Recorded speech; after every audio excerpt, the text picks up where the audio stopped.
Bonjour à tous, c'est de nouveau Olivier de Friends You So Much, Your Fast Lane to Fluency, dans un épisode dédié au troisième groupe. Vous êtes nombreux à éprouver des difficultés dans la conjugaison de ces verbes irréguliers et j'ai donc décidé d'en faire un nouvel épisode. Voyons comment ça se passe. Le troisième groupe va permettre de différencier les professionnels et les amateurs, si vous voulez. Et les Français font très attention à la maîtrise de ces verbes. Maintenant que j'ai donc toute votre attention, allons sans plus tarder aux détails de notre épisode. Alors, quels sont ces verbes ? Il faut savoir qu'il existe environ 350 verbes du troisième groupe qu'on peut identifier de la façon suivante. Vous avez tout d'abord les verbes en war, O-I-R, et les verbes en war, O-I-R-E, comme par exemple le verbe boire.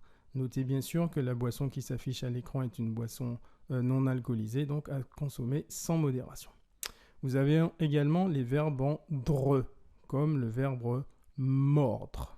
Okay, donc on a vu les verbes en war, les verbes en dre, certains verbes en ir, comme le verbe dormir par exemple. Mais attention, là j'attire votre attention sur les verbes du troisième groupe en ir, sur lesquels il faut être très prudent. Alors je vais vous donner une astuce pour savoir différencier si le verbe en ir appartient au deuxième ou au troisième groupe. Il faut tout simplement se référer au participe présent. Si le participe présent est en issant, il s'agit d'un verbe du deuxième groupe. Le cas échéant, nous serons en présence d'un verbe du troisième groupe. Un petit exemple pour vous clarifier cette définition. Finir, qui est un verbe du deuxième groupe, un participe présent en finissant, d'accord ? Alors que dormir, que nous venons de voir, verbe donc du troisième groupe, a un participe présent en dormant. Donc ceci vous permet de distinguer des verbes en ir qui sont ou au deuxième ou au troisième groupe. Voilà. Pour poursuivre sur les verbes en re, vous avez plusieurs préfixes possibles, j'appelle ça les préfixes.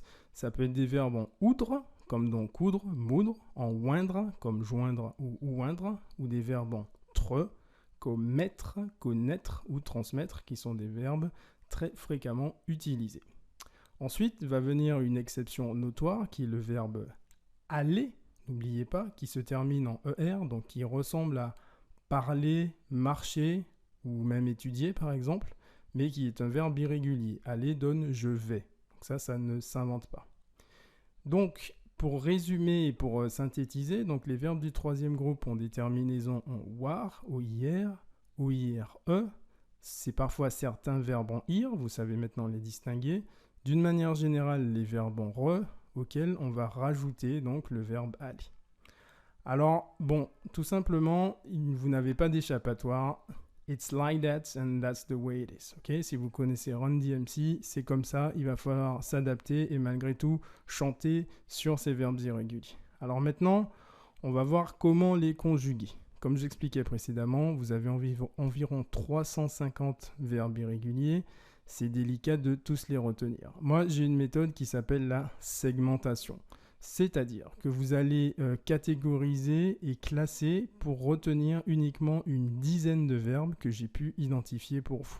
10 verbes seulement sur 350 qui vous permettent de connaître les astuces essentielles de façon à pouvoir répliquer les modèles de conjugaison sur d'autres verbes nouveaux au fur et à mesure que vous incorporerez ces éléments dans votre vocabulaire. Démonstration.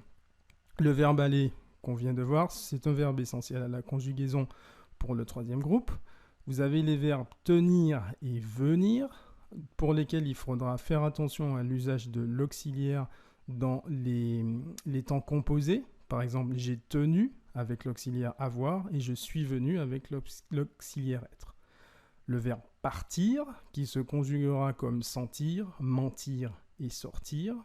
Le verbe ouvrir, qui se conjuguera comme couvrir, souffrir et offrir. Vous avez deux verbes très particuliers donc, qui sont courir et mourir. Notez que courir, on court avec les deux jambes, mais ça s'écrit avec un seul R. On ne meurt qu'une fois, mais ça s'écrit avec deux R. Courir et mourir, d'accord ? Donc ça, c'est une petite astuce supplémentaire.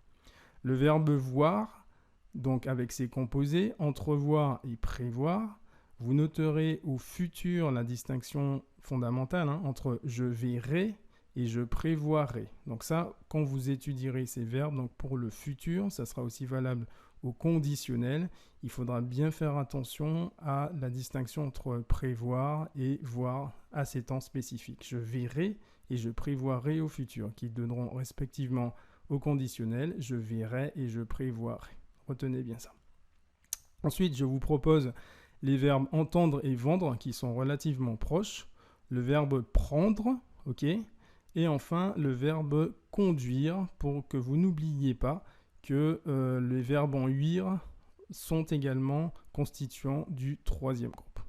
Alors pour ces troisième groupes, il faut également être bien conscient de l'utilisation des participes passés qui sont parfois un peu compliqués à retenir. C'est bien pour ça que pour chacun de ces verbes-là, je vous ai noté les participes passés correspondants.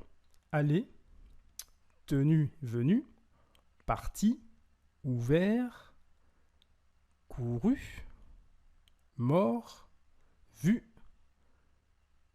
entendu, venu, pris et conduit. Donc ça sera les participes passés à utiliser avec les temps composés, le passé composé, le plus que parfait, le futur antérieur par exemple. Voilà pour les 10 verbes qu'il faut savoir absolument maîtriser. 10 verbes seulement suffisent. Maintenant, vous allez me dire, Olivier, ok, t'es bien gentil, 10 verbes, mais comment je fais pour les retenir? Pour ça, vous disposez d'une arme absolue pour laquelle vous ne ferez jamais d'erreur.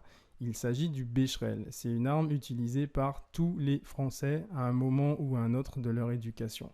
Le Becherel est désormais disponible en ligne et vous pouvez cliquer sur le lien suivant afin de pouvoir connaître la conjugaison parfaite des verbes qui vous ont été présentés.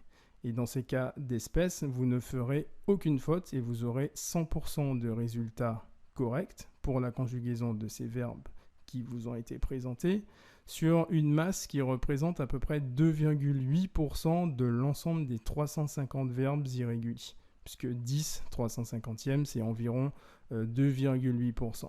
Donc sur la base de ces verbes fondamentaux, donc les 10 verbes principaux, vous pourrez connaître les tournures et les principes de conjugaison pour des verbes plus élaborés au fur et à mesure, bien sûr, que vous intégrerez ces éléments dans votre vocabulaire. Pour synthétiser, il vous faut 10 verbes, un Becherel, dont je vous ai donné l'adresse. Vous pouvez ou l'acheter en ligne ou l'acheter directement en ligne ou l'utiliser directement en ligne à l'adresse que je vous ai donnée. Et enfin, la pratique. La pratique, c'est l'élément le plus essentiel. Ça ne sert à rien de regarder cette vidéo si vous ne prenez pas d'action. L'essentiel, c'est dans l'action. Donc, moi j'espère que cet épisode vous aura permis de vous remettre en selle. L'expression remettre en selle, c'est une expression métaphorique. Après une chute de cheval, on revient sur son cheval de façon à continuer un spectacle ou continuer la route qu'on avait initiée.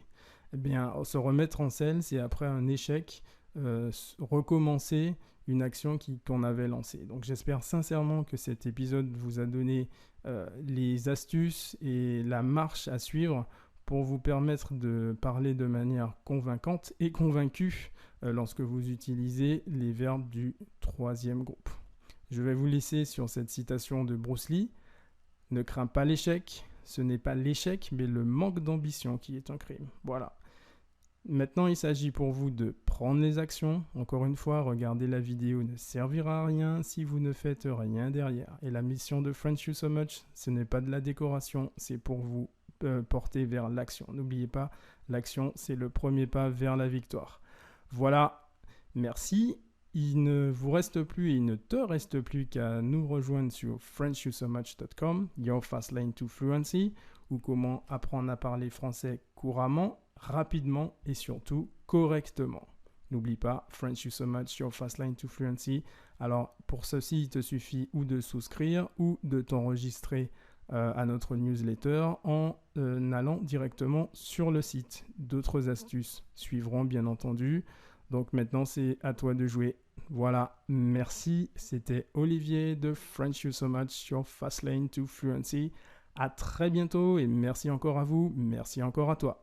Au revoir.